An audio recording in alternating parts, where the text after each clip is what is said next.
아멘. 오늘 이 아침에 주시는 주님의 말씀입니다.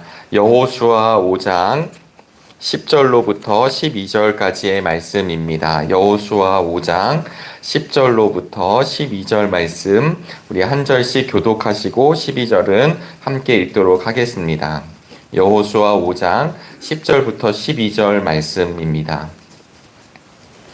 또 이스라엘 자손들이 길갈에 진쳤고 그달 14일 저녁에는 여리고 평지에서 유월절을 지켰으며 유월절 이튿날에 그 땅의 소산물을 먹되 그날에 우겨병과 볶은 곡식을 먹었더라. 함께 읽겠습니다. 또 그 땅의 소산물을 먹은 다음 날에 만나가 그쳤으니 이스라엘 사람들이 다시는 만나를 얻지 못하였고 그 해에 가나안 땅의 소출을 먹었더라.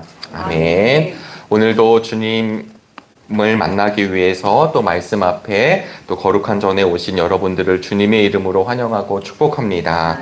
오늘 말씀은 길갈에서 진을 치고 유월절을 지킨 이야기입니다. 사실은 10절과 12절의 말씀이지만 오늘 본문의 배경은 5장, 4장, 이제 4장, 5장의 말씀을 함께 나누기를 원합니다. 특별히 이스라엘 백성이 요단강을 마른 땅 같이 건넌 후에 길갈에서 출애굽한 지 40년 만에 할례를 받는 사건이 오늘 본문 전에 나오는 이야기입니다. 할례라고 하는 것은 아시다시피 그 생식기에 포피를 벗기는 것입니다. 그러니까 그냥 말로 하는 것이 아니라 육체적인 이제 증거물이 나오게 되는 것이거든요. 그런데 사실은 오늘 본문의 말씀을 보시면 이들이 가나안 족속들과의 전쟁을 앞두고 있습니다. 우리가 출애굽기에서도 보면 아시겠지만 하나님이 하나님의 전쟁을 이루어 가실 때 어떤 군사적인 능력 아니면 대비 이런 것들을 항상 원하신 것이 아니라 하나님이 정말 원하시는 것이 무엇인지를 기억하게 하시는 장면을 볼 때가 참 많이 있습니다. 사실은 적이 앞에 있는데 할례를 행한다라고 하는 것은 참 어려운 일이고 또 이것은 무서운 일이기도 합니다. 위험천만한 일임에도 불구하고 하나님은 할례를 명하시고 오늘 본문 10절에 보시면 그들이 결국은 진을 치고 유월절을 지켰다 이렇게 이야기를 합니다. 4장에서는 요단강에서 가져온 12돌로 길갈에 기념비를 세우는 것이 그런 장면들이 나오게 됩니다. 왜 이스라엘 백성이 길갈에서 그 기념비를 세우게 하셨을까요? 그 이유는 4장 6절과 7절에 그 이유가 나오는데 우리 함께 읽어보시도록 하겠습니다. 여호수아 4장 6절과 7절 말씀입니다. 이것이 너희 중에 표징이 되리라. 후일에 너희의 자손들이 물어 이르되 이 돌들은 무슨 뜻이냐 하거든 그들에게 이르기를 요단물이 여호와의 언약궤 앞에서 끊어졌나니 곧 언약궤가 요단을 건널 때에 요단물이 끊어졌으므로 이 돌들이 이스라엘 자손에게 영원히 기념이 되리라 하니라. 아멘. 여러분, 이 기념비는 자녀들에게, 다음 후손들에게 이 돌이 무엇인지, 이 기념비가 무엇인지를 물었을 때 이것이 하나님의 은혜, 하나님의 붙드심으로 우리가 오게 된 것임을 알게 하라는 말씀입니다. 이 기념비는 또 무엇을 기념하냐면 야, 하나님이 우리를 지켜주셨으니까 앞으로 그냥 막 살아도 돼. 아니면 하나님이 우리를 지켜주셨으니까 그냥 우리는 그 하나님 보호하심만 믿고 막 살아가면 돼를 뜻하는 것이 아니라 하나님이 약속을 이루어 주셨던 것처럼 우리도 그 하나님의 약속 앞에 겸손하게 그리고 그 하나님의 약속을 같이 이루어가는 것을 말씀하시는 것입니다. 이걸 조금 다른 말로 표현하면 하나님께 늘 감사하고 순종하며 하나님을 영원토록 경외하는 삶을 우리가 갖고 있다는 것을 기념비를 통해 말씀하시는 것이죠. 이런 일이 있고 난 뒤에 오늘 5장에 보시면 1절에 요단 서쪽의 아모리 사람의 모든 왕들과 해변의 가나안 사람의 모든 왕들이 여호와께서 요단물을 이스라엘 자손들 앞에서 말리시고 우리를 건너게 하셨음을 듣고 마음이 녹았고 이스라엘 자손들 때문에 정신을 잃었더라 이렇게 쓰고 있습니다. 지금 이스라엘 백성들이 애굽에서 탈출한 이후로부터 지금 주변에 있는 사람들은 이스라엘이 지금 어떻게 다니고 있는지에 대한 정보를 듣게 됩니다. 물론 그 시대는 통신기계가 발달하진 않았겠지만 분명한 사실은 이스라엘이 한두 명이 움직인 것 아니고 몇백 명이 움직인 것 아니고 몇천 명 움직인 것 아닙니다. 그 민족이 움직여 나갈 때 여러 사건들, 여러 이야기들을 주변에 있는 사람들은 듣고 있었던 것이죠. 마찬가지로 오늘 본문 1절에서 요단 서쪽에 있었던 일곱 족속을 대표하는 이 사람들, 결국 일곱 족속들이 지금 마른 땅을 건너온 이스라엘 백성들이 왔다는 소식을 듣고 그들이 왔대? 이렇게 그냥 아무렇지 않은 것이 아니라 그들의 마음이 녹았고 정신을 잃었더라고 성경은 기록하고 있습니다. 2장에서도요. 2장에서도 두 정탐꾼을 여리고로 보냈었을 때 기생 라합을 통해서 어떤 이야기를 하게 되냐면 우리들의 마음이 녹았고 너희로 말미암아 정신을 잃었고 옛날 성경에선 이렇게 썼습니다. 너희 하나님 여호와는 상천하지 하나님이시라 라는 말을 기생 라합을 통해서 선포하고 있습니다. 이게 어떤 뜻이냐면 이미 정탐꾼을 보냈을 때도 이 일곱 족속의 사람들은 떨고 있는 거죠. 야, 이 민족이 드디어 들어왔구나 라고 하는 것입니다. 여러분, 이런 사실 가운데 오늘 하나님은 무엇을 이들에게 시켰냐면 할례를 행하라. 이 할례라고 하는 것은 결국 하나님의 백성이 누구인지를 드러내는 표징입니다. 가나안에 들어와서 전쟁을 할 수밖에 없는데 이 전쟁이 어떤 전쟁이냐면 살육하고 사람을 죽이고 그냥 인간들의 전쟁이 아니라 여호와 하나님께서 친히 하나님의 약속을 이루어 가신다라고 하는 전쟁을 지금 이스라엘 백성들에게 알려주시는 것입니다. 여러분, 출애굽기 15장에 보시면 모세의 노래가 있는데 거기서도 결국 어떤 일이 일어날 거냐면 하나님이 약속하신 가나안 땅에 들어갈 때 열방이 떨 것이고 블레셋 거민이 두려움에 사로잡힐 것이고 에돔 두령이 놀라고 모압 영웅이 떨림에 사로잡히게 될 거다라고 하는 걸 이미 모세가 노래를 했습니다. 그런데 왜 그들이 바로 들어가지 못했을까요? 하나님은 이스라엘 백성들의 연약함을 알고 계셨습니다. 애굽을 탈출했지만 우리 특세 기간 동안 담임 목사님 말씀하셨다시피 바로 가면 얼마나 좋았을까요? 애굽을 탈출하고 바로 젖과 꿀이 흐르는 땅으로 우리가 들어가면 얼마나 좋을까요? 그러나 그럴 만한 상태가 아니었다라는 걸 하나님이 아셨고 또 이스라엘 백성들의 그때마다 나오는 불신앙을 하나님은 연단을 시키셨습니다. 결과는 40년 만에 넘어가게 되는 것이죠. 그런데 여러분 아시겠지만 결국 가나안 땅으로 들어가게 됐을 때 20살 넘었었던 장정들은 들어가지를 못하게 되었습니다. 그러면 그 당시에 그 가나안 광야에 40년 동안 태어났던 사람들, 그전에는 할례를 받지 않고 어렸던 사람들, 이런 사람들이 이제 40년 동안 할례를 행하지 않고 그냥 뺑뺑이를 돌다가 이제 마른 땅을 들어가게 되고 이제 일곱 족속과 맞닥뜨리게 될 이 상황 속에서 하나님이 요청하신 것이 무엇이냐면 이제 너희들이 정말 나의 백성이라고 하는 그 할례 표시를 하게 하셨다라고 하는 것입니다. 이것을 또 다른 말로 무엇이라고 표현할 수 있을까요? 그것은 하나님이 가나안 땅에 온전히 들어가기 전에 우리들의 정체성이 무엇인지를 알려주시는 것입니다. 여러분, 이 땅의 삶을 살아가는 동안 참 아름다운 일들도 일어나지만 이 땅에 사는 동안 참 어려운 일들이 우리에게 있습니다. 유혹이 있습니다. 우리의 심령을, 우리의 영혼을 파괴하는 여러 손길들이 있습니다. 여러 외침들이 있습니다. 이런 현실 가운데 우리들의 정체성이 무엇이냐면 하나님이 붙들어 주신 하나님의 백성이라고 하는 분명한 영적인 인식이 우리에게 있게 되기를 주의 이름으로 소망합니다. 우리는 이미 붙들려진 사람들, 이미 예수 그리스도로 주님의 제자가 되고 하나님의 자녀가 되어 주님의 제자로서의 삶을 살아가는 사람들입니다. 그러면서 오늘 이 이스라엘 백성들이 할례를 통해서 결국은 순종하고 그 앞에 있게 되는 것입니다. 오늘 10절 말씀을 우리 다시 한번 읽어보실까요? 10절입니다. 또 이스라엘 자손들이 길갈에 진쳤고 그달 14일 저녁에는 여리고 평지에서 유월절을 지켰으며. 네, 오늘 우리 성서일과의 본문은 10절이지만 9절에 보니까 이 길갈이라는 이름의 뜻을 말씀해 주십니다. 오늘 애굽의 수치를 너희에게서 떠나가게 하셨다. 애굽의 수치를 떠나가게 하셨다. 여러분, 이게 무슨 뜻일까요? 저는 말씀을 이제 묵상하면서 이런 것 아닐까 생각해 보게 되었습니다. 뭐냐면 애굽의 수치는 물론 그들이 430년 동안 이집트에 있으면서 노예로서의 삶도 수치였던 삶이었을 것입니다. 그런데 모세라고 하는 하나님의 리더가 세워지고 하나님의 방법으로 10가지 재앙으로 6월절을 통해서 그들이 나오게 되죠. 그런데 바로 들어가지 못하고 40년 동안 그 광야를 배회하고 있습니다.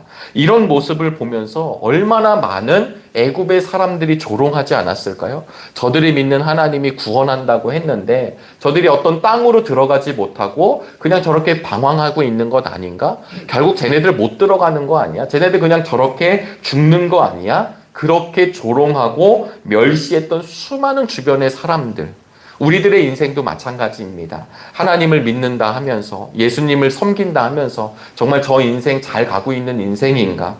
저들의 인생이 정말 성공한 인생인가? 수많은 사람들이 오히려 물어올 때가 있습니다. 그런데 오늘 성경은 무엇이라고 이야기하냐면 이제 그들이 할례를 받는 그곳에서 하나님의 백성으로 가나안 땅에 들어가는 것을 통해 애굽에서 당한 그 수치, 애굽의 수치가 다 떠나가게 하셨다라고 하는 말씀으로 길갈을 이야기하고 계십니다.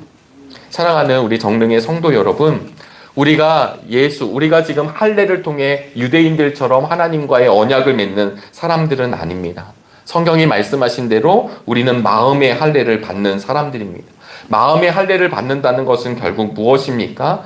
예수 그리스도를 믿는 사람들. 그래서 우리의 마음판에 새기고 우리 예수님 때문에 인생을 다시 살아가는 사람들입니다. 결국은 하나님과 약속을 맺고 하나님의 백성이 되었다라는 것은 하나님이 약속하신 능력을 부여받고 살아가는 성도들을 의미합니다. 하나님이 인쳐주시고 하나님이 표해주신 백성들, 다른 사람들이 아니라 우리 정릉의 성도님들이 바로 하나님께서 택하신 백성들이다라고 하는 것. 이 땅이 아무리 혼란하다 할지라도 내가 너와 함께 하겠다, 내가 너를 붙들어 주겠다라고 하는 하나님의 인침이 우리에게 있는 줄로 여겨집니다. 오늘 이 사건을 통해 우리에게 말씀해 주시는 것이 무엇일까요? 그것은 하나님과의 분명한 관계를 분명히 해야 된다라는 것을 말씀해 주고 있습니다. 그래서 그들은 할례를 하고 몸을 추스리는 동안 그곳에 있으면서 결국은 유월절을 지킵니다. 사실 광야 생활을 하는 동안 민수기에 보면 그들이 유월절을 지키지만 그 이후로 유월절을 지키지 못합니다. 그리고 지금 이 땅에서 유월절을 지키는 거죠. 유월절이라고 하는 게 무엇일까요? 유월절은 넘어가는 것입니다. 구원의 예표가 되는 거고 구원의 징표가 되는 것입니다. 죽음의 사자가 어린 양의 피를 문설주에 좌우 임방에 바른 그 집은 넘어갔었던 일들. 우리는 그저 그 말에 따랐던 사람들이면 그 죽음으로부터 해방되어 그들이 하나님께로부터 생명을 얻었던 것이 유월절 사건입니다. 이 유월절 사건을 그들이 지키고 있는 것입니다. 왜 지켰을까요? 그 이유는 하나님이 우리를 붙들어 주시고 하나님이 우리를 구원해 주시고 하나님이 약속하신 것을 이루어 주심을 그들이 고백하고 있는 것입니다. 이스라엘 백성은 애굽에서 여호와께서 구출하여 주시고 구원하여 주신 그 큰 일로 말미암아 하나님의 백성이라는 것이 온 천하에 드러났고 큰 구원을 얻었는데 그건 잊어버리면 안 되는 문제였었습니다. 바로 앞에 원수가 있습니다. 바로 앞에 적들이 있습니다. 그럼에도 불구하고 하나님이 우리와 함께 하실 것을 믿고 유월절을 지켰다라고 하는 이 이야기가 오늘 우리에게 분명한 믿음의 고백이 되기를 주의 이름으로 소망합니다. 여러분, 감사절기를 보냈습니다. 무엇을 감사하십니까? 제가 오후 예배 때도 말씀을 잠깐 드렸지만 오늘 이렇게 무슨 좋은 일이 일어난 것도 너무 감사하고 이제 다음 일주일 지나면 수학 능력 시험이거든요. 우리 고3 혹은 청년들이 대학 입학을 앞에 두고 또 그래서 좋은 결과들이 나온 것도 하나님께 너무 감사한 것일 수 있습니다. 내가 아팠었는데 회복된 거 감사합니다. 내가 좀 어려웠었는데 회복된 거 감사합니다. 그러나 사실은 성경은 그 감사, 그것도 너무 감사하지만 그거보다 더 근본적인 것이 무엇이냐면 우리의 생명이 영원히 끝나는 생명, 영원히 끝나고 소멸되는 인생이 아니라 하나님께 붙들려 하나님과 영원히 사는 생명으로 변화됐다라는 것을 감사할 수 있기를 간절히 바랍니다. 그리스도인으로 살아가는 것. 이 시대가 아무리 손가락질을 해도 내 생명 되신 주님 때문에 내가 오늘도 기쁘고 감사하다라는 것이 고백될 수 있게 되기를 간절히 바랍니다. 그런 일이 있고 난 뒤에 정말 하나님이 말씀하신 젖과 꿀이 흐르는 땅으로 들어가게 되자. 원래는 광야 생활을 하면서 그 때마다 주셨던 하나님의 만나가 있었지만 이제 그 만나가 멈추게 되고 그 땅에 소산물을 먹게 되었다라고 하는 말씀으로 오늘 본문은 끝이 납니다. 사랑하는 여러분, 하나님이 우리를 붙들어 주시지만 더 큰 은혜가 무엇입니까? 젖과 꿀이 흐르는 땅. 그래서 이제는 그 땅의 소산물을 먹게 되는 복, 이 복을 오늘도 함께 누리실 수 있게 되기를 간절히 바랍니다. 왜 그러냐면 하나님이 우리를 붙들어 주셨기 때문입니다. 이 길갈이라고 하는 장소를 꼭 기억해 주시기를 바라겠고요. 또 아울러 우리 정릉교회가 70주년을 맞이하면서 12개의 세운도를 지금 준비 중에 있습니다. 여러분, 이 의미를 가지고 아마 담임 목사님께서 선포해 주시고 말씀을 전해 주셨을 거라 여겨집니다. 오늘 저희들은 5장의 말씀을 만났지만 다음 세대에게 또 우리 자녀들에게 그 기념비, 하나님이 우리를 붙들어 주시고 함께하여 주시고 적군 앞에서 할례를 행함으로 하나님의 백성이라는 것을 오히려 드러내는 이 믿음의 태도와 자세가 우리의 삶 가운데서도 계속 이어지게 되기를 주의 이름으로 축복합니다. 기도하시겠습니다. 하나님, 오늘도 귀한 날 주심을 감사합니다. 매우 날씨의 변화를 느끼는 이때입니다. 환절기에 우리 정릉의 모든 성도들의 건강을 지켜 주시옵소서. 마음이 움츠려들고 몸이 움츠려드는 이때에 그러나 우리의 심령은 움츠려들지 아니하도록 말씀의 불을 붙여 주시옵소서. 특별히 하나님, 다음 주에 대학 수학 능력 시험이 있습니다. 이제 일주일을 남겨두고 하나님 마지막 점검을 하고 준비하는 우리 귀한 젊은이들, 우리 청소년들과 청년들을 붙잡아 주시기를 원합니다. 우리의 인생의 길을 우리가 계획한다 할지라도 그 길을 열어주시고 인도하시는 분이 하나님이심을 기억하는 믿음의 시간이 되게 하여 주옵소서. 인생에 큰 구비가 있을 때마다 내 힘으로 가는 것 아니라 하나님 함께 동역하고 기도하는 믿음의 중보자들이 있다는 사실을 기억하게 하여 주시고 또 내 인생이 하나님의 손에 달려 있음을 깨달아 하나님 그것이 고백되는 우리 젊은이들이 되게 복내려 주시옵소서. 또한 특별히 우리 정릉교회가 여러 사역들을 감당하는 중에 있습니다. 오직 하나님이 기뻐하시는 사역이 되도록 붙들어 주시고 이 일을 위해 담임 목사님을 기수로 세워주셨습니다. 우리가 합력하여 선을 이루게 하여 주시며 정말 기쁨과 감사가 충만한 우리 정릉교회 정릉 모든 교우들이 되도록 인도하여 주시옵소서. 하나님, 세계를 바라보면 여러 가지 혼돈의 소식이 들려옵니다. 전쟁의 소식이 끊이지 않습니다. 기근의 소식이 끊이지 않고 여러 가지 황폐한 소식이 끊이지 않는 이때에 하나님의 뜻이 무엇인지를 함께 바라보게 도와주시고 그 척박한 땅에 하나님의 손길, 하나님의 사랑이 마음껏 들어가도록 우리 믿음의 사람들을 도구로 통로로 사용하여 주시옵소서. 우리의 삶만 바라보지 말게 하여 주시고 이 지역과 이 나라와 세계 열방을 함께 바라보며 하나님의 크신 뜻을 함께 바라보며 나아갈 수 있도록 우리의 심령을 열어 주시옵소서. 특별히 간구하옵기는 주님의 전에 나오기를 원하나 나올 수 없는 연약한 또 우리 환우들이 계십니다. 하나님, 그의 마음 가운데 좌정하여 주시고 붙들어 주셔서 하나님 낙심하거나 낭망치 않게 하여 주시고 하나님께 치료의 손길이 있음을 알게 하여 주시고 우리의 마음과 영과 육체를 치료하시는 하나님을 바라볼 수 있도록 우리의 믿음을 굳건하게 하여 주시옵소서. 오늘 하루도 주어진 일이 있습니다. 우리에게 주어진 사명이 있습니다. 그 사명을 오롯이 감당해낼 수 있는 그 믿음을 허락하여 주옵소서. 오늘도 간절한 기도 제목을 주님께 아뢰일 때에 하늘의 문을 열어주시고 응답으로 덧입혀 주시옵소서. 이 모든 말씀 살아계신 예수 그리스도의 이름으로 기도하옵나이다. 아멘. 하늘에 계신 우리 아버지여, 이름이 거룩히